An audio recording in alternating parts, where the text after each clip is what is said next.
Hey everyone, and welcome back to the channel. Today we are going to discuss Emma Chamberlain exposes James Charles for this. Let's get right into it. Emma Chamberlain stunned fans by sitting down with Alex Cooper on the Call Her Daddy podcast for her first ever sit-down interview just a few weeks ago. Alex and Emma dished the dirt on the influencer's childhood, her introduction to social media, and growing up in the spotlight in part 1 of the podcast.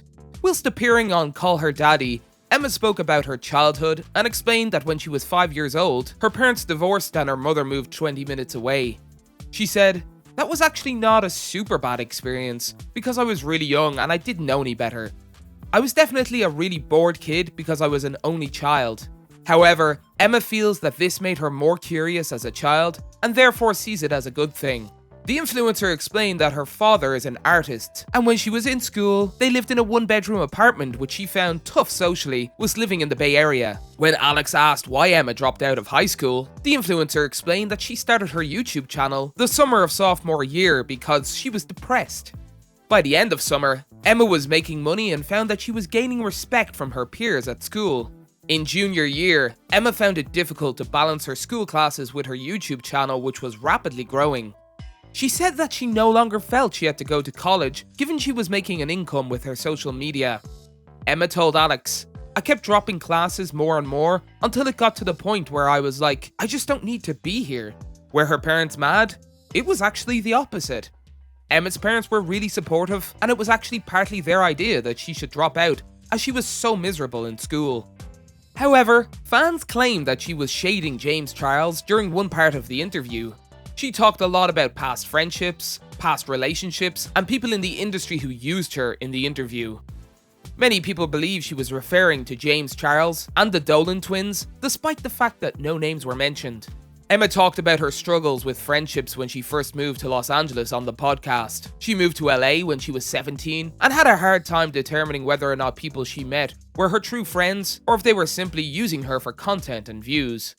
She said that, in retrospect, she can forgive her friends for taking advantage of her because at the end of the day, they were all just trying to make it and prove themselves that dropping out of high school and moving to LA was the right decision. She said, "Being around people that are in the same industry as you is also not always the best thing because there's a lot of competitiveness. There's a lot of trying to, use you to get farther, and that's something I didn't anticipate.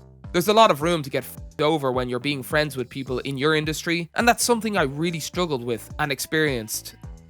For those of you who need a little backtrack, in the year 2019, Emma and James both unfollowed each other on social media. Why? During their respective videos, the influencers mentioned that they had drifted apart, and Emma changed her phone number, so she didn't respond when James texted her.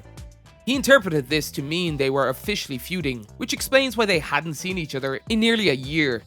James had seemingly thrown shade at Emma on Twitter back in February 2019 when she tweeted that she only followed 17 people on Instagram. James responded, "I posted a beautiful makeup look today, but you wouldn't know." Despite the shady undertones of the tweet, Emma reassured James that she was a fan of his work, saying that she would check it out anyway because she loves him. Well, this is nothing compared to James' drama with Tati Westbrook. Fast forward to his NYFW livestream, and James tried to take back what he said about Emma.